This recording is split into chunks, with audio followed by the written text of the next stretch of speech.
Well, folks, it's time for a little update.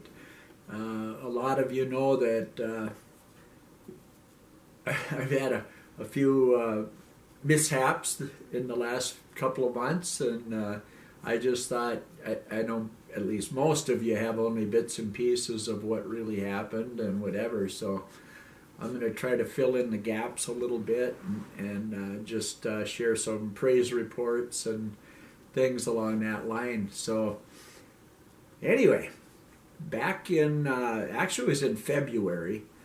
Uh, my left hip was extremely painful, and I was all set up to have a hip replacement on my left hip. The last year I had my right hip replaced, and that's doing really awesome. And so I blowing snow in February or in December, uh, it just my left hip got extremely painful, and I thought, well, here goes number two, and so I was really set to have that hip replaced. And then when I had my pre-op physical, my A1C, which is a measure for blood sugar, the long-standing test for blood sugar was way too high for the surgery to take place, so it got canceled, and the surgeon basically said we'll have to wait until that A1C is down. Everything else would have been a go, but a big part of the reason is I was on a blood pressure med that was interfering with my blood sugar medication, and so we've straightened that out, and that A1C is working its way down, and I think it's probably pretty good shape here now. Um, so that being said, uh, it was real slow getting roads plowed on Rainy Lake this year because of the heavy snowfall, but about the third week of January, found out that the roads were plowed out on Black Bay, and then out closer to International Falls. There's a road out on the main lake, and so I was excited to get out and do some ice fishing. And on March 4th, myself, my boys, and some friends, we went out on a ice fishing trip, and we were fishing on actually it was Sand Bay on Rainy Lake, and we're on a nice flat spot, and the fish weren't biting. It was pressure was rising, and the fish weren't biting, and so we decided after fishing through the morning, we got very little. We decided to move to another bay, and while we were in the process of moving, picking up our stuff, I was walking across a flat area that was a parking area for a wheelhouse that had been removed, and due to drilling our holes for our fish house, it had gotten water on top of the ice. And when I walked across that, my feet went out from under me. I went backwards and fell flat on my, not quite flat because I hit more on my right side. And at the time, I didn't know that I had broken ribs. I thought, well, even bruised ribs hurt a lot. So I just thought, probably bruised ribs, or if they are broken, they don't do anything with them anyway. So I figured, well, I'll just, just tough it out. So I went back to the cabin at the end of the day. We had fished on Black Bay for northerns, and that wasn't much good either. So it was just an off day for fishing. And, it was tough sleeping because, trying to twist around in bed and stuff, my ribs were extremely sore. And then after I got home on Sunday, I just seemed like things were extra sore, and I thought, well, I should probably at least get an x-ray and find out, what things look like. And I called right away on Monday morning, and my doctor didn't have any appointments open. And so I had an early appointment on Tuesday, one of the earliest they have, right after 8 o'clock. And my doctor scolded me that if that ever happened again, call and talk to my nurse, because she would have gotten me in on Monday, even if she had to double book me. But so we got pictures taken, got some x-rays taken on Tuesday morning, and then my understanding, there was a rush to have those looked at, but the radiologist didn't look at them until Thursday, the same week. And when he did look at them, he wanted more pictures taken right away, more x-rays. So I went back in on Thursday, and it was early afternoon by the time the radiologist had looked at my x-rays and wanted to get more to look at it better. And after he saw those x-rays, I was sent directly to the emergency room because I had 9 ribs broken, and 4 of them are what they call displaced. The ribs are broken off and they're not lined up with each other, and so it's a little worse than little worse than just bruised ribs that I had. And so I ended up going over to the hospital and waiting to get a CT scan. They did a CT scan at the Hibbing Hospital. They're going to do it right away. I learned that right away means hours. It was a long time getting that CT scan, and I ended up with a ambulance ride down to St. Luke's Hospital in Duluth, and there, of course, I waited for a good while to get a room. Just everything's waiting, and so get in the room, and then when I got there, I was told that the surgeon that was he'd be the one to determine if I needed a chest tube. And I was told that 4 hours, he was in surgery, doing a heart surgery, and he would be available in about 4 hours. Well, about 5, 6, 7 hours later, the surgeon comes and checks me out, talks to me. He's seen the CT scan and the x-rays. And he determined that it was necessary to have the chest tube, just a little tube that goes right in about here, and down in, because both the x-rays and the CT scan showed fluid in my thorax that's outside the lung, inside the chest cavity, in the pleural area of the lung.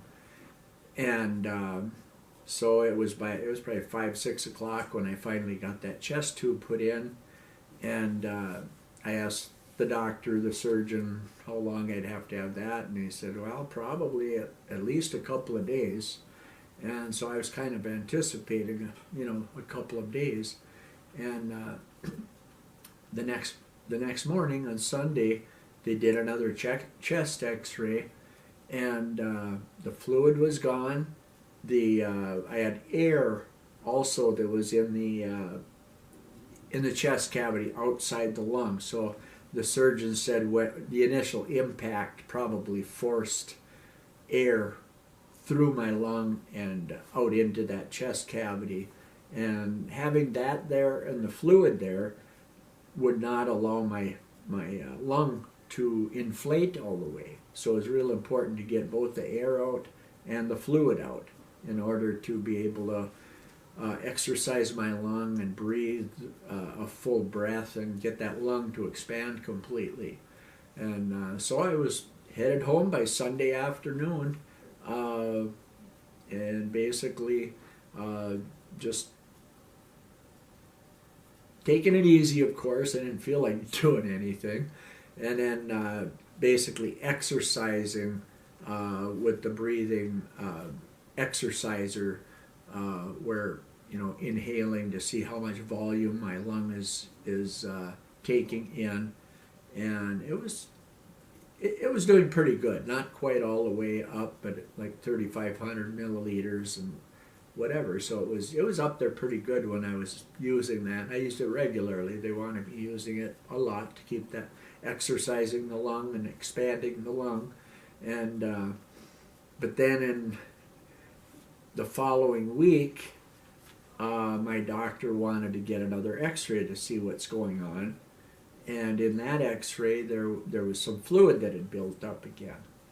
And then we let it go for a while, hoping it would just dissipate into my body. But a week later I had another x-ray, and the fluid was still there. I think it was about the same. I don't think it had gotten worse, but it hadn't gotten better either. So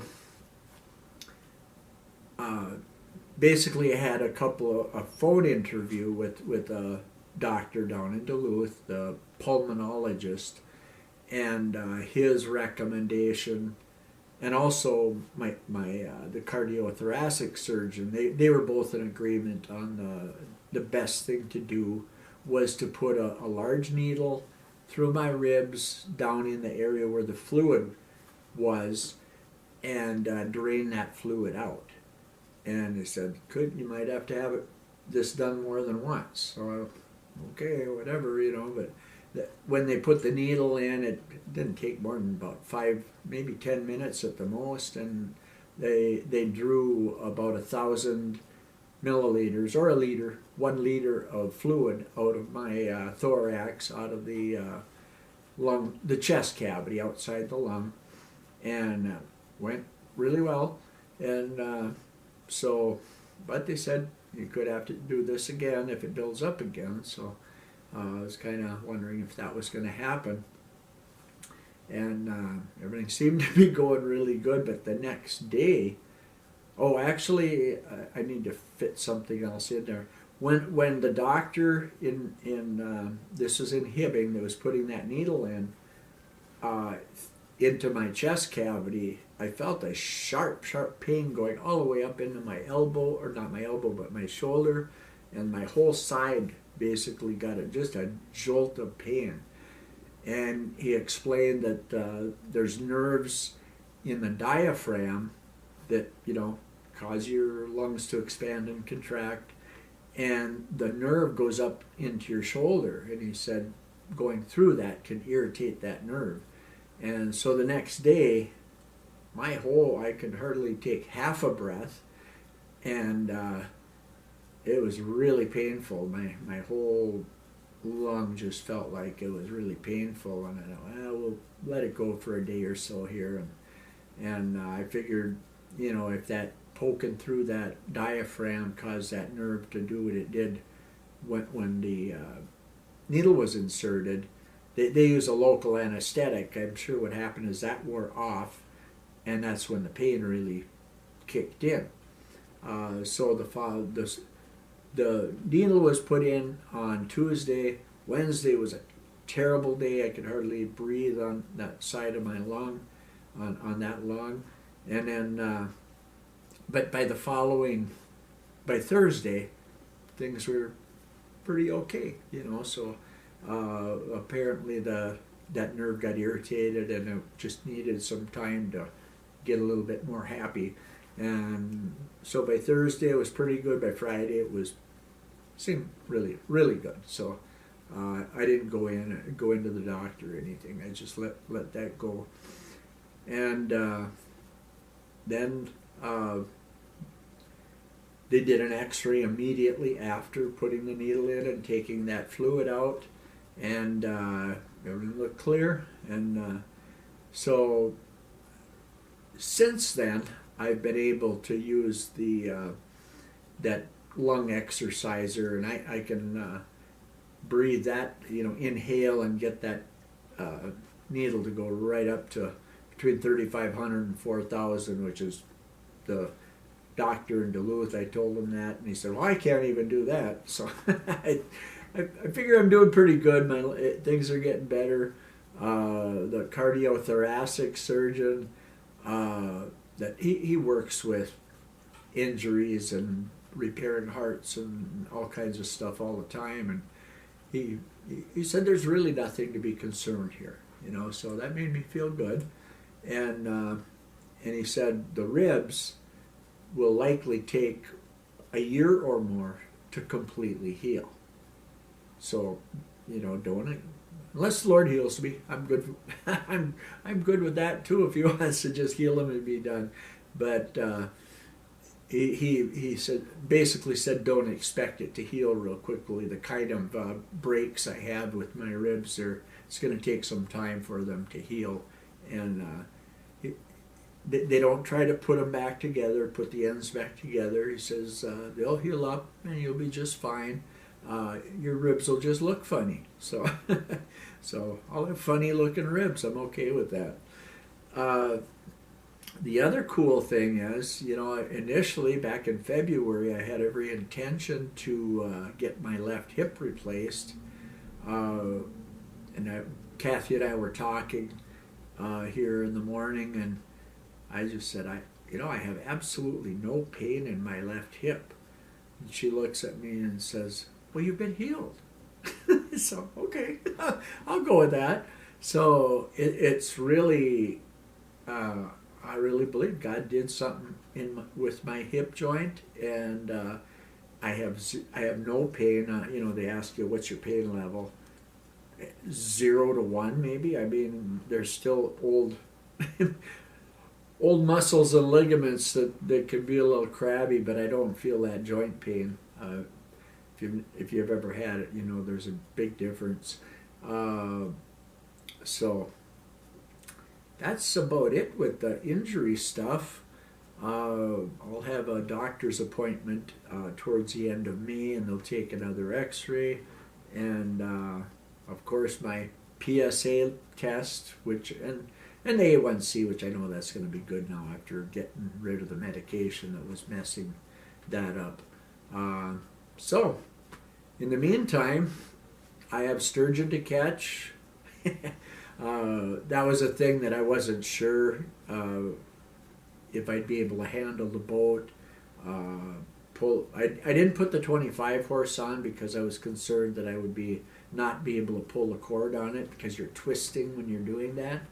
But I actually, the second boat we got fitted with a 25 horse, and I was able to start that without any problem. So I'm doing pretty good. Things are getting stronger, and got fish to catch. And the cool thing about fishing is the fellowship time. That's a big part of the reason the cabin was built in the first place, is to be able to get guys up there and just have a good time fellowshipping and fishing and enjoying each other's company.